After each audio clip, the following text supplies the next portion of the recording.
Hi students, जैसा कि मैंने आपको अपने पहले वीडियो में इलेक्ट्रिसिटी के बारे में बताया, इलेक्ट्रिसिटी के कुछ पार्ट्स के बारे में बताया, जैसा कि करंट था, चार्ज, उसके बाद पोटेंशियल डिफरेंस, फिर पोटेंशियल डिफरेंस को मेजर कैसे करते हैं। तो लास्ट टॉपिक जो मैंने आपको पढ़ाया था वोल्ट मीटर के बारे में आपको एक बार रिपीट कर देता हूँ, जिसमें था आपको कि it has high resistance, means उसका जो रेसिस्टेंस होता है वो हाई होता है। और एक शब्द जो रेसिस्टेंस था उसके बारे में अब हम आज जो है डिटेल से जानेंगे कि वो रेसिस्टेंस है क्या। तो मैं बता दूं आपको कि उसमें एक और लास्ट पॉइंट था कि जो करंट फ्लो करता है वो हायर पोटेंशियल से लोअर पोटेंशियल की ओर फ्लो करता है। मेरा कहने का मतलब ये है कि जो भी करंट होता है वो पॉजिटिव टर्मिनल से निगेटिव टर्मिनल की ओर ही ट्रैवल करता है। तो आज हम नया टॉपिक पढ़ेंगे, वो है हमारा ओम्स लॉ। ओम्स लॉ को बताने के पहले मैं आपको एक एग्जांपल समझाता हूँ कि पोटेंशियल होता क्या, पोटेंशियल डिफरेंस हम कैसे उसको डिफरेंशिएट कर सकते हैं, हम उसके बारे में जो है आज पढ़ेंगे। अब हम लोग ओम्स लॉ में देखेंगे एग्जांपल के साथ में। जैसा कि मैंने यहाँ पे दो केसेस लिया है, दो टैंक लिया है, एक केस ए में और दूसरा टैंक लिया है मैं जो कि केस बी में है। तो आप देख सकते हैं कि केस ए में आप देखेंगे कि यहाँ पे जो पहले वाले टैंक में है, यानी कि टैंक 1 में पानी जो फुल है, ठीक है। उसके दूसरे वाले में आप देखेंगे कि इसमें थोड़ा सा भरा हुआ है। तो और उसके बाद दूसरे वाले में केस बी में आप देखेंगे कि इसमें जो पानी पूरा का पूरा फुल है, लेकिन जो दूसरे वाला टैंक है, केस बी का दूसरे वाला टैंक है, आप उसमें देखेंगे कि पानी बहुत ही कम है। तो अब हमें ये बताइए कि जो पानी का बहाव होगा वो इसमें ज़्यादा होगा या इस केसेज में ज़्यादा होगा। ऑब्वियस है कि ये आपको इसी में कम होगा, इसमें जो पानी का बहाव होगा बहुत कम होगा और इसमें जो है ज़्यादा होगा, क्योंकि यहाँ पे आप देख पाएंगे जो पोटेंशियल है, दोनों के बीच का जो पोटेंशियल है वो बहुत ही कम है। यहाँ पे देख सकते हैं, मैं मार्क करके भी दिखा रहा हूँ कि यहाँ से इसका जो पोटेंशियल बहुत कम है और यहाँ पे जो पोटेंशियल है आप देख सकते हैं, यहाँ पे इतना पोटेंशियल है, मीन्स जो पानी का बहाव होगा इसमें ज़्यादा होगा और इसमें कम होगा। तो इसी तरह से करंट का भी फ्लो होता है। मीन्स मैं बता दूँ ओम्स लॉ जो है हमारा, अगर पोटेंशियल डिफरेंस बढ़ेगा तो करंट भी जो है बढ़ेगा, ठीक है। और पोटेंशियल डिफरेंस बढ़ता है तो करंट भी बढ़ेगा और पोटेंशियल डिफरेंस कम होगा तो करंट भी कम होगा। मेरा कहने का मतलब ये है कि potential difference is directly proportional to current, means भी का मतलब पोटेंशियल डिफरेंस मैं आपको पहले भी बता चुका हूँ, और आई का मतलब करंट होता है। तो अब हमें यहाँ पे एक कांस्टेंट की ज़रूरत है, जो कि मैं बता दूं कि जो कांस्टेंट होगा वो हमारा आर होगा। तो हम इसको लिख सकते हैं V is equal to I R, where R is constant, R is constant हो जाएगा आर, और आर का मतलब होता है रेसिस्टेंस, जैसा कि मैंने आपको पहले एमीटर और वोल्ट मीटर में भी बताया था, वोल्ट मीटर और एमीटर में भी बताया था कि रेसिस्टेंस क्या होता है। अब हम लोग जो है रेसिस्टेंस के बारे में जानेंगे कि रेसिस्टेंस होता क्या है, ठीक है। तो अब हम जानेंगे कि रेसिस्टेंस होता क्या है। अब हम लोग रेसिस्टेंस के बारे में जानने के पहले ओम्स लॉ का डेफिनेशन देख लें कि ओम्स लॉ होता क्या है। The potential difference across the 2 points of A metallic conductor. Metallic conductor means आप लोग समझ रहे होंगे जो भी वायर होता है, मेटालिक कंडक्टर मीन्स वायर, इस तरह का जो वायर होता है, तो इसके 2 पॉइंट्स के बीच में जो भी करंट पास करता है वो डायरेक्टली प्रोपोर्शनल होता है हमारा वोल्ट के, यानी कि volt is directly proportional to current. यहाँ पे आप देख पाएंगे मैंने लिखा भी है, ठीक है। उसके बाद जो कांस्टेंट है, जो प्रोपोर्शनल है, कांस्टेंट का रूप ले लेता है, वो हमारा आर बन जाता है, जिसको हम लोग बोलते हैं रेसिस्टेंस। उसके बाद एक इसमें और एक कंडीशन दिया हुआ है कि प्रोवाइडेड इस टेम्परेचर रिमेन्स कांस्टेंट, यानी कि इसका जो टेम्परेचर होता है वो हमेशा कांस्टेंट रहता है। अगर कांस्टेंट नहीं रहा तो वो कुछ समय के बाद क्या हो जाएगा कि जो टेम्परेचर होगा वो बढ़ेगा और जो वायर है वो जल सकता है। तो जलेगा तो फिर हमारा वो काम नहीं करेगा। इस कारण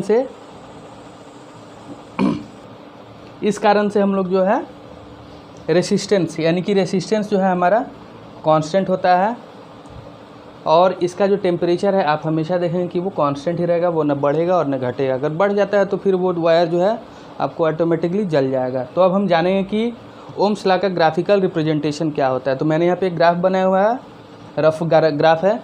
आप देख पाएंगे कि एक्स एक्सिस पे मैंने करंट को रखा है और वाई एक्सिस पे वोल्ट को रखा है। तो इसका जब भी हम ग्राफ बनाएंगे तो हमारा ग्राफ जो होगा वो स्ट्रेट लाइन में होगा, वो चाहे कहीं भी हो लेकिन वो स्ट्रेट लाइन में ही होगा। जरूरी नहीं कि वो बीच में ही हो, कहीं भी होगा वो स्ट्रेट लाइन में ही होगा। तो अब हम जाने हैं कि रेसिस्टेंस होता क्या है। मैंने पहले भी आपको बताया कि मैं रेसिस्टेंस के बारे में बताऊंगा, लेकिन उसके पहले मैंने आपको ओम्स लॉ का डेफिनेशन बताया। फिर एक बार रिपीट कर देता हूं कि the potential difference across the 2 points of A metallic conductor.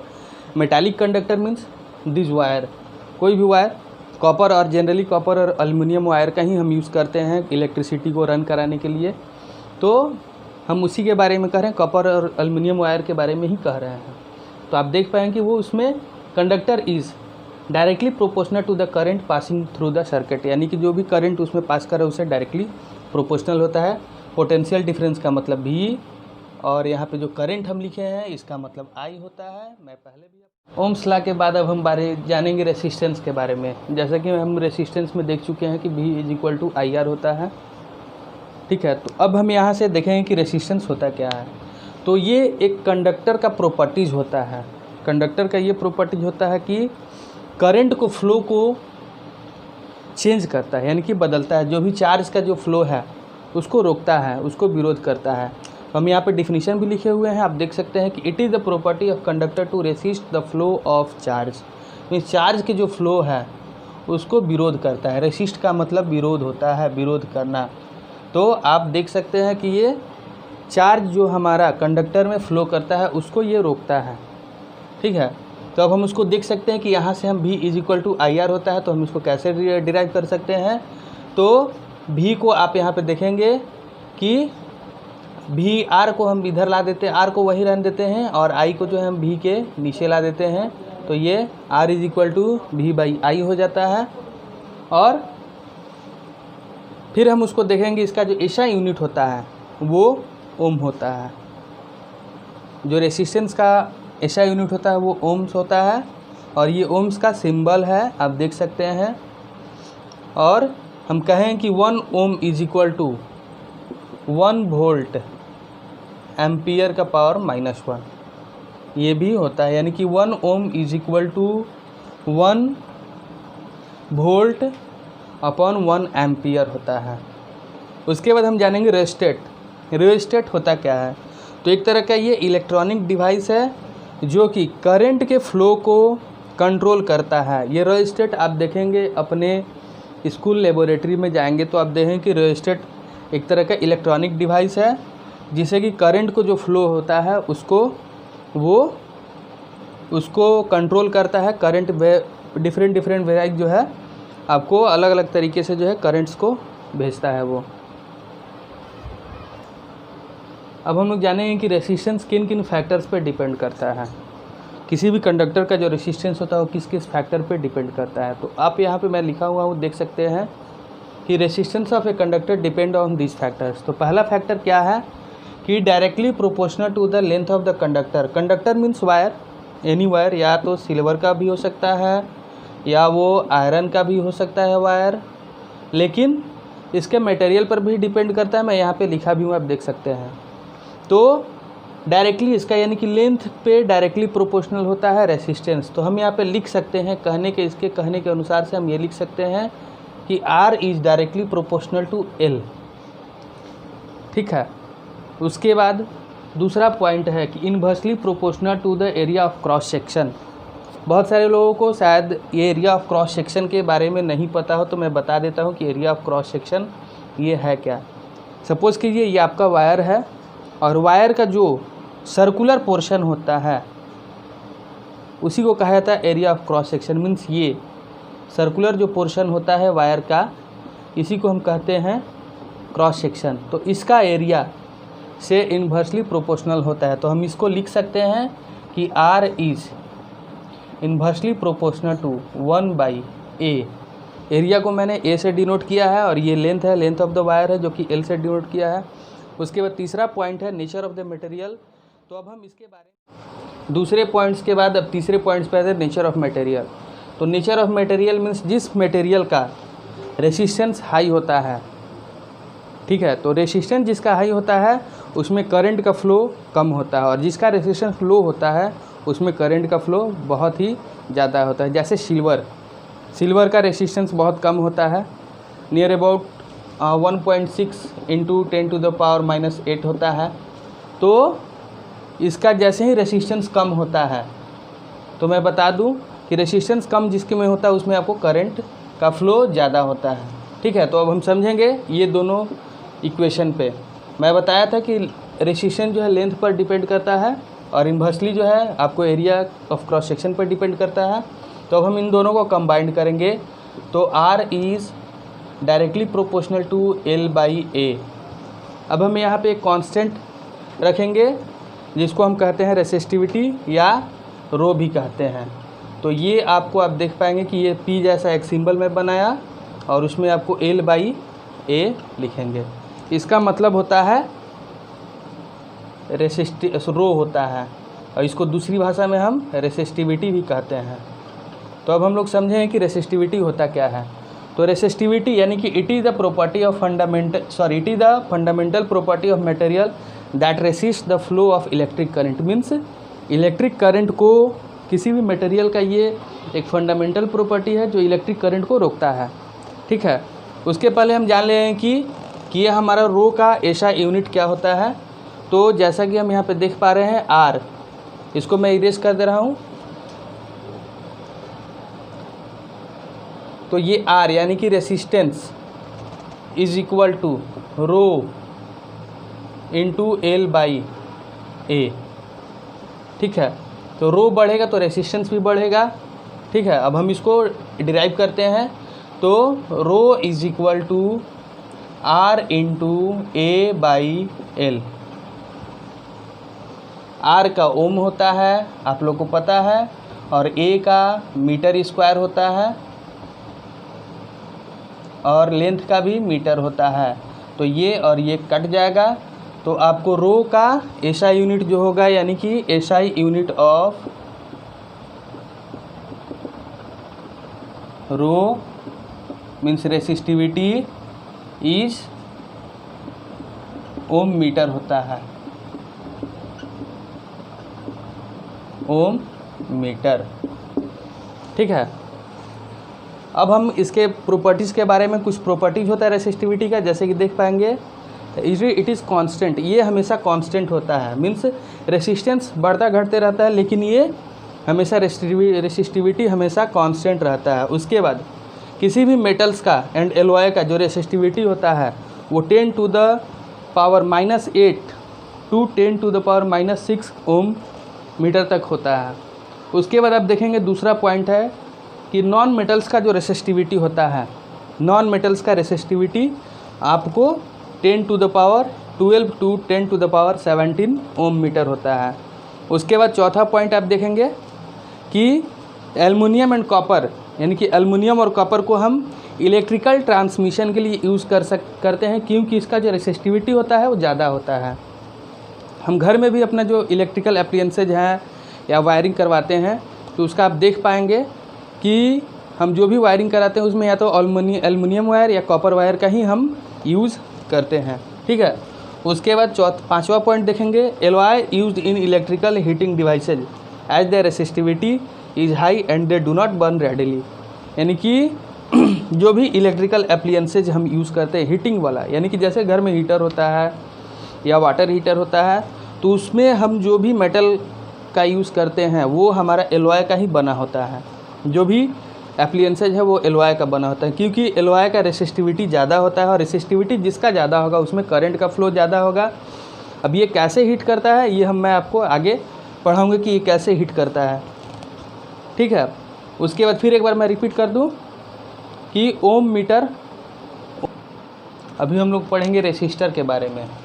तो रेसिस्टर क्या होता है? तो resistor is an electrical component that limit और regulate the electric current. Means हम लोग घर में अपना जो पंखा चलाते हैं आप देखे होंगे कि उसमें एक रेगुलेटर होता है। रेगुलेटर क्या करता है? पंखे को स्पीड को कम या ज़्यादा करता है। उसी तरह से रेसिस्टर जो है, यानी कि रेसिस्टर एक ऐसा इलेक्ट्रिकल कंपोनेंट है जो इलेक्ट्रिक करंट को फ्लो को कम या ज़्यादा करता है, रेगुलेट करता है या लिमिट करता है। उसको कम कर देगा या तो आपको ज़्यादा करेगा या उसको रेगुलेट मतलब करते रहता है। तो एग्जाम्पल में हम लोग देख सकते हैं फ़ैन, दूसरा बल्ब और तीसरा टीवी, और भी बहुत सारा एग्जाम्पल्स होता है जिसको आप जान सकते हैं। तो अब हम पढ़ेंगे कि ये कनेक्टेड किस चीज़ में होता है, या सीरीज़ में होता है कि पैरेलल होता है। जैसे आप 8वीं क्लास में भी पढ़े होंगे कि जो रेसिस्टर होता है वो सीरीज़ में कनेक्टेड है कि पैरेलल में कनेक्टेड है। तो अब हम उसके बारे में डिटेल से पढ़ेंगे। तो यहाँ पे मैं एक सर्किट डायग्राम बनाया हुआ हूँ, आप देख सकते हैं। ये सेल है, बैटरी है, ये बैटरी है आप देख सकते हैं, और इसमें पॉजिटिव टर्मिनल है और यहाँ निगेटिव है। आप देखेंगे कि ये यहाँ से करंट फ्लो हमेशा पॉजिटिव से निगेटिव की ओर करंट फ्लो करता है, और यहाँ पे एमीटर भी मैंने कनेक्ट कर दिया है और ये करंट फ्लो हो रहा है। तो अब देखेंगे आप इसमें जो भी करंट फ्लो हो रहा है वो कंटिन्यूअसली फ्लो होगा, ठीक है। लेकिन इसमें जो वोल्ट मिलेगा, इस करंट, इस बैटरी से जो वोल्ट जाएगा रेसिस्टेंस के पास, तो इस वाले के पास यहीं से डिवाइड हो जाएगा। कुछ यहाँ वोल्ट आपको मिलेगा जिसको हम लोग V1 रख सकते हैं, यानी कि जो वोल्ट होगा आपको यहाँ से अब डिवाइड होना शुरू हो जाएगा। फिर यहाँ जाएगा तो कुछ और कम हो जाएगा, आप देख सकते हैं। यहाँ पे भी जाएगा तो इसमें ये आपको V2 हो जाएगा, और फिर यहाँ जैसे ही जाएगा तो इस वाले में जो वोल्टेज है आपका और भी कम हो जाएगा। तो ये यहाँ पे अब ये डिवाइड हो जाता है, वोल्ट जो है डिवाइड हो जाता है। तो जैसा कि हम लोग जानते हैं कि V = IR होता है, ठीक है। तो हम क्या करेंगे, इसका जो रिजल्टेंट वोल्ट होगा तीनों का, V = V1 + V2 + V3 होगा, ठीक है। अब हम जाने हैं कि एक वोल्ट का वैल्यू कितना होगा। इस रेसिस्टर 1 में जो है 1 वोल्ट का वैल्यू कितना होगा। तो V1 का वैल्यू जो होगा I × R1, यानी कि I जो करंट फ्लो कर रहा है वो कांस्टेंट है, कंटिन्यूअसली फ्लो कर रहा है। और रेसिस्टर जो है पहला रेसिस्टर ले रहा है आपको, तो वोल्ट हो जाएगा वहाँ पे V1 = IR, V2 = IR2 और V3 = IR3।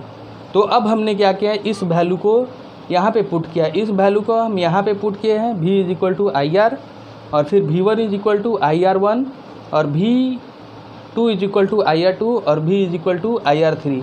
अब यहाँ पे मैथमेटिकल ऑपरेशन करेंगे। हमने क्या किया है कि इसमें I को कॉमन ले लिया है, ठीक। तो अब यहाँ पे आप देखेंगे कि I को कॉमन ले लिया है। फिर अब इसको हम क्या करेंगे, I और I को कैंसिल कर देंगे।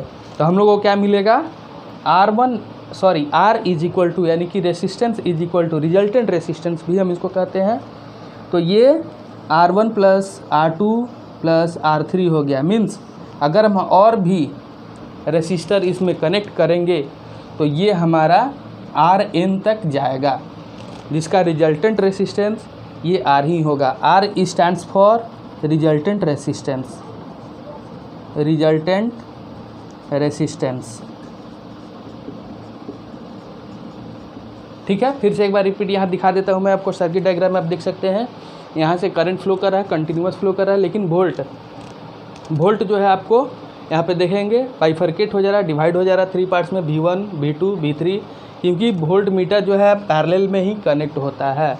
इस कारण से जो है यहाँ पे आपको ये अलग अलग जो है करंट, अलग अलग वोल्ट इसका निकलेगा। उसके बाद आपको यहाँ से मैंने यहाँ पे आप किया हुआ हूँ मैथमेटिकल ऑपरेशन, आप देख सकते हैं। अब रेसिस्टर इन पैरेलल हम लोग पढ़ेंगे। तो रेसिस्टर इन पैरेलल यानी कि रेसिस्टर इन सीरीज़ में हम लोग पढ़े थे कि R = R1 + R2 + R3। Means हम उसको जितना बढ़ाएं रेसिस्टर को, उससे कोई अंतर नहीं आने वाला है, ठीक है। अब हम पढ़ेंगे रेसिस्टर इन पैरेलल। तो जैसा कि हम जानते हैं कि V = IR होता है, तो अब हम इसको यहाँ पे डिराइव कर लेते हैं, I = V/R हो जाएगा, ठीक है। अब उसके समझने के लिए हम यहाँ पे आपको रे डायग्राम बना चुके हैं, आप देख लीजिएगा। यहाँ पे एक वोल्ट मीटर मैं ज्वाइन करा देता हूँ, कनेक्ट करा देता हूँ।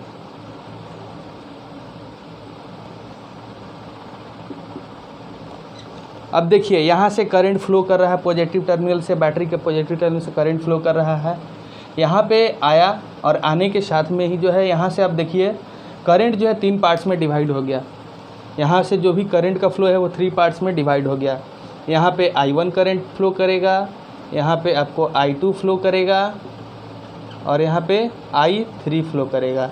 लेकिन वोल्ट मीटर में कोई असर नहीं आएगा, आपका वोल्ट जो है सेम रहेगा वो, क्योंकि ये पैरेलल में कनेक्टेड है। वोल्ट मीटर जो है आपको यहाँ पे रेसिस्टर के पैरेलल में कनेक्ट है। तो यहाँ पे हम लोग देखेंगे अब कि पहले वाले का जो है हमारा I1 का वैल्यू क्या होगा। तो I1 is equal to V/R1 and I2 is equal to V/R2 और I3 is equal to V/R3 होगा। ठीक है, तो अब हम देखेंगे कि रिजल्टेंट यहाँ से जब निकलेगा तो ये रिजल्टेंट I क्या होगा। तो ये I1 plus I2 plus I3 होगा। अब हम यहाँ पे इस वैल्यू को पुट करेंगे, I is equal to V/R, तो हम यहाँ पे रखे हुए हैं V/R। फिर यहाँ पे इसके लिए I1 के लिए I1 का वैल्यू रखे हैं V/R1, I2 का V/R2 और I3 का V/R3 हम रखे हुए हैं। यहाँ पे हम V कॉमन ले लिए हैं और V कॉमन लिए हैं, आप देखेंगे कॉमन लेने के साथ में हम इसको कैंसिल करा देंगे। तो यहाँ पे हम लोग को क्या मिलेगा, रिजल्टेंट रेसिस्टेंस क्या मिलेगा कि द रेसिप्रोकल ऑफ रेसिस्टेंस, यानी कि 1/R1 plus 1/R2 plus 1/R3। अब हम इसमें जितना भी रेसिस्टर जो है कनेक्ट करवाएंगे, रेसिस्टेंस जो भी रेसिस्टर कनेक्ट करवाएंगे Rn तक जाएगा, उससे कोई अंतर नहीं आएगा। अब हम लोग पढ़ेंगे एडवांटेजेज ऑफ पैरेलल कॉम्बिनेशन। देखिए दोनों में कोई कमी है, सीरीज़ में भी कमी है, पैरेलल में भी कमी है। तो अब हम सीरीज़ के एडवांटेजेज पहले बता देते हैं। हम लोगों को जब घर में कनेक्शन होता है तो हम देखेंगे फ्यूज़ बोर्ड में लगा होता है, मेन बोर्ड में भी लगा होता है फ्यूज़। फिर आपको आपके जो घर में रूम में जो बोर्ड होता है उसमें भी आपको फ्यूज़ लगा होता है, सभी जगह फ्यूज़ लगे होते हैं। उससे क्या होता है, वो सीरीज़ में कनेक्टेड होता है। तो अब जैसे आपका घर का शॉर्ट सर्किट हुआ, रूम का शॉर्ट सर्किट हुआ, तो आपका फ्यूज़ ख़त्म हो जाएगा, जिससे कि आपका कनेक्शन रुक जाएगा और जो भी अप्लायंस है जो उसको वो ख़राब होने से बच जाएगा। और जो हम पूरा का पूरा हमारे घर में पंखा लगा हुआ, टीवी लगा हुआ, फ्रिज लगा हुआ है, कूलर लगा हुआ है, उसमें जो भी कनेक्शन होता है वो पैरेलल में होता है। ठीक है, उसमें क्या होता है कि अगर एक ख़राब होता है तो आपका दूसरा चलते रहेगा। जैसे कि हम दिवाली में अब देखेंगे, दिवाली में हम लगाते हैं, जो भी लड़ी लगाते हैं, बल्ब लगाते हैं, डेकोरेशन करते हैं अपने घर को, उसमें आप देखेंगे वो सीरीज़ में कनेक्टेड होता है। अगर एक बल्ब ख़राब हो जाता है तो वो सारा का सारा बल्ब ख़राब हो जाता है, फिर कोई वो काम नहीं करेगा। वही अगर उसी को हम पैरेलल में कंबाइन करके चलाएंगे, पैरेलल में अगर कंबाइन कराते हैं तो वो आपको सही काम करता है। और वो एक अगर ख़राब होता है तो आपको बाकी सब काम करते रहेगा, सिर्फ वो आपको एक डिस्टर्ब होगा। ठीक है, तो हम समझेंगे इसका एडवांटेजेस क्या है। तो in series when one resistor fails the circuit is broken and non component works. यही चीज़ मैंने आपको बताया है कि एक रेसिस्टर अगर फेल कर जाता है, एक कंपोनेंट्स अगर फेल कर जाता है तो बाकी जो पूरा का पूरा सर्किट ख़त्म हो जाएगा। जैसे मैं आपको यहाँ समझा दे रहा हूँ, यहीं पे ये सीरीज़ में कनेक्टेड है। अब यहाँ यही बल्ब अगर फेल हो जाता है, ये फ्यूज अगर हो जाता है तो बाकी का बाकी काम करना बंद कर देगा, नहीं करेगा। उसके बाद different appliances require different current, this cannot be satisfied in series combination. अब देखिए सीरीज कम्बिनेशन में हम लोग का जो करंट होता था वो सेम होता था और वोल्ट जो है अलग अलग होता था, वोल्ट जो है डिफ़र कर जाता था। लेकिन पैरेलल में क्या होता है कि करंट डिफ़र करता है हर एक एप्लायंसेस के लिए, हर एक रेसिस्टर के लिए। उसी तरह से आप देखेंगे यहाँ पे, तो जब भी ये करंट सेम चाहिए, डिफरेंट चाहिए पैरेलल कॉम्बिनेशन में, जो कि सीरीज़ में ये नहीं होता है। तो हमारे घर में जो भी है, बल्ब के लिए एक अलग वायर होता है, पंखे के लिए अलग वायर होता है, टीवी के लिए अलग वायर। ऐसा नहीं है कि एक ही में सबको कनेक्ट कर दिया और एक स्विच से वो ऑपरेट हो रहा है, ऐसा वो नहीं होता है। ऐसा होता तो अगर टीवी आपका बंद होता है तो सारा का सारा अप्लायंसेज बंद हो जाएंगे। उसके बाद total resistance in parallel combination is less as compare to series combination, यानी कि जो रेसिस्टेंस होता है, टोटल रिजल्टेंट रेसिस्टेंस होता है, मैंने आपको बताया है कि इसमें R जो होता है वो R1 plus R2 plus R3 means ये जितना भी करेंगे तो ये बढ़ते जाएगा। लेकिन उसी को अगर हम पैरेलल में करेंगे यानी कि RP करते हैं तो 1/R1 ये भी आपको 1/RP हो जाएगा, ये प्लस 1/R2 होगा। तो इस तरह से ये और घटते जाएगा, और जितना ही रेसिस्टेंस जब कम होगा तो इसमें जो टोटल रेसिस्टेंस होता है वो हमेशा कम होता है सीरीज़ के कम्बिनेशन में। अब heating effect of current, electric current हम लोग पढ़ेंगे। मीन्स इलेक्ट्रिक करंट से हीट कैसे प्रोड्यूस होता है इसके बारे में अब हम लोग जानेंगे, ठीक है। तो यहाँ पे हम डिफिनीशन लिखे हुए हैं, if the conductor is purely resistive. Resistive का मतलब वो चार्ज यानी कि करंट को फ्लो को रोके, उसी को कहता है। अगर प्योरली रेसिस्टिव होता है तो the source of energy continuously get dissipated in the form of heat and this is known as the heating effect of electric current. अभी डिफिनीशन समझाने के पहले मैं आपको एक बात समझाता हूँ। कहीं भी यदि आप कोई भी एक्सपेरिमेंट कर रहे होंगे, एक पाइप है आप देखेंगे, और पाइप से जब पानी फ्लो कर रहा हो यानी कि वाटर जब फ्लो कर रहा हो, उसके एक छोर को हम बंद कर देते हैं, इनसे अपने हाथों से बंद। तो उसमें क्या होता है, पानी उसमें जमा हो जाता है, और जमा होने के बाद क्या होता है, या अगर पाइप कमज़ोर हो तो पाइप आपका फट सकता है। तो सेम विद दिस, इसके साथ भी, या कहीं भी अगर पानी रुक जाता है तो वहाँ पे क्या होगा, बाढ़ आ जाएगा। तो उसी के साथ जो है सेम विथ इसी के साथ भी उस वैसा ही है। जैसा कि हम यहाँ पे आप देख सकते हैं एक सर्किट डायग्राम बनाए हुए हैं। अब इसमें देखिए, कभी भी जो हमारा मूवमेंट होता है इलेक्ट्रॉन्स का, वो निगेटिव से पॉजिटिव की ओर जाता है, क्योंकि इलेक्ट्रॉन जो है हमेशा निगेटिव होता है, और अट्रैक्शन जो होता है सेम चार्जेस का अट्रैक्शन नहीं होता है, डिफरेंट चार्जेस का ही अट्रैक्शन होता है। तो इलेक्ट्रॉन क्या करता है कि वो आपको पॉजिटिव टर्मिनल की ओर जाता है, और यहाँ एटम्स में से जाके कोलाइड करता है, और जैसे ही कोलाइड करता है तो वो यहाँ पे हीटिंग इफेक्ट करता है। इसमें अब आपको हीट जो है प्रोड्यूस होना शुरू हो जाएगा। आप घर पे अपने हीटर भी देख रहे होंगे, सेम 2 तार होता है, जो भी कॉइल होता है उसमें आप देखेंगे दोनों साइड से जो है वायर कनेक्टेड होता है, और जैसे ही हम उसको ये करते हैं, मतलब कि प्लग करते हैं, तो प्लग करने के साथ ही हम देखेंगे क्या होता है कि वो धीरे धीरे हीट उसमें से निकलना शुरू हो जाता है। या किसी भी तरह का हीटर हो आप देख सकते हैं।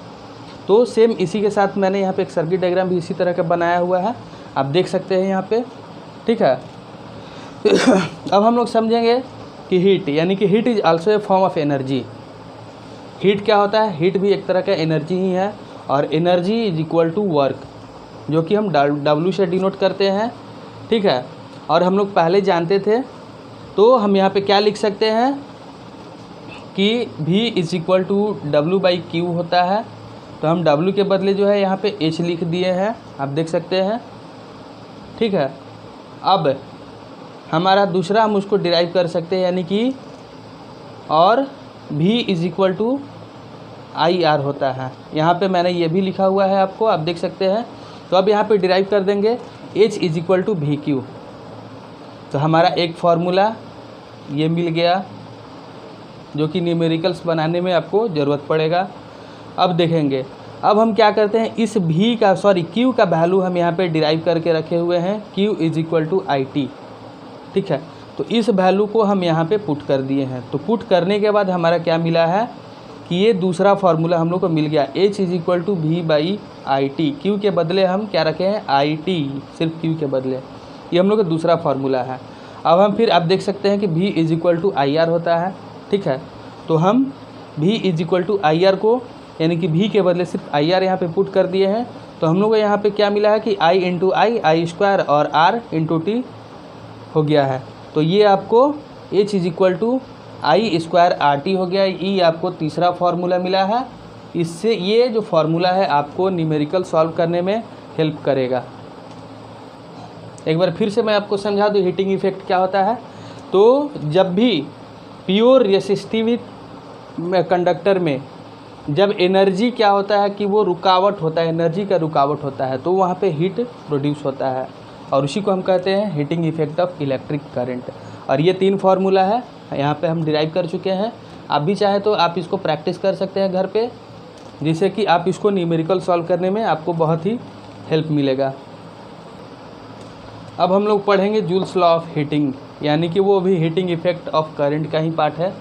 तो heat produced in a resistor is directly proportional to the square of current. Means यहाँ पे कहने का मतलब है कि H is directly proportional to I square, ठीक। दूसरा यानी कि ये जब बढ़ेगा तो इसके करंट के स्क्वायर के अनुसार से ये भी बढ़ेगा, उसी रेशियो में ये भी इंक्रीज़ करेगा। दूसरा directly proportional to the resistance for a given current, means जो रेसिस्टेंस होता है यानी कि हीट जो है डायरेक्टली प्रोपोर्शनल होता है रेसिस्टेंस के भी, और directly proportional to the time for which the current flows through the resistor, means इसमें ये चीज़ डायरेक्टली प्रोपोर्शनल टू टी हो जाएगा। तो जब हम तीनों को कंबाइंड करेंगे तो हमारा मिलेगा क्या, H is directly proportional to I square R T, यानी कि H is equal to I square R T, और इसी को हम यूज़ करते हैं न्यूमेरिकल्स बनाने में। अब एक चीज़ बता दूं मैं आपको, ऐसा यूनिट ऑफ हीट, यानी कि हीट का जो ऐसा यूनिट होता है वो जूल होता है, जिसको हम कैपिटल जे से डिनोट करते हैं। अब हम लोग पढ़ेंगे applications of heating effect of current. तो हम जानते हैं कि हीटिंग जो है आपको हीटर में ज़रूरत है, जो रूम हीटर होता है उसमें ज़रूरत है, ठीक है। ऐसा नहीं कि हम लोग का जो कंप्यूटर हम चलाते हैं तो वो भी इलेक्ट्रिक पर ही चलता है और उसमें भी हीट प्रोड्यूस होता है, लेकिन उसका हमको ज़रूरत ही नहीं है। टीवी जो यूज़ करते हैं, टेलीविज़न, वो भी हीट होता है लेकिन वहाँ भी ज़रूरत नहीं है। तो उसी के बारे में हम यहाँ पे समझा देते हैं आपको। Heating is desirable in devices like heater, electric iron and fuse. ये जो यूजेबल है आपको यूज़ कर सकते हैं और ज़रूरत भी है इसका, but heating is undesirable in devices like computer, fridge, etc। ये आपको अनडिजायरेबल है, इसका कहीं यूज़ नहीं है, अनयूज्ड है ये, ठीक है। तो अब हम पढ़ेंगे थोड़े से बल्ब के बारे में कि जो हम यूज़ करते हैं बल्ब, इलेक्ट्रिक बल्ब जो हम पहले यूज़ करते थे, अभी तो हम लोग LED बल्ब का यूज़ करते हैं। उसमें भी आपको फिलामेंट होता है लेकिन वो उसमें दूसरे तरह का होता है। लेकिन हम जो इलेक्ट्रिक बल्ब यूज़ करते हैं जो 100 वाट का बल्ब होता है उसके बारे में हम बता दें आपको। तो ये उसमें जो फिलामेंट लगा होता है वो टंगस्टन का बना होता है और जिसका मेल्टिंग पॉइंट होता है वो 3380 डिग्री सेल्सियस होता है, ठीक है। तो उसमें जो एनर्जी कंज्यूम्ड होता है वो हीटिंग के रूप में ही, ज़्यादा से ज़्यादा एनर्जी जो भी कंज्यूम्ड होता है वो हीट के रूप में ही निकलता है। बस थोड़ा सा जो पार्ट होता है उसका वो लाइट देता है और वहीं थोड़ा सा पार्ट हम लोग के जो रूम में या घर में जो भी है लाइट करता है, ठीक है। और उस बल्ब में नाइट्रोजन और आर्गन जो है भरा होता है, ताकि जो नाइट्रोजन और आर्गन है वो अनरिएक्टिव गैसेज है, यानी कि नोबल गैसेज है, ठीक है। तो ये आपको आप देख सकते हैं, मैं लिखा भी हूँ, most of the energy consumed in heating and small part of the light bulb filled with non reactive gases like argon and nitrogen.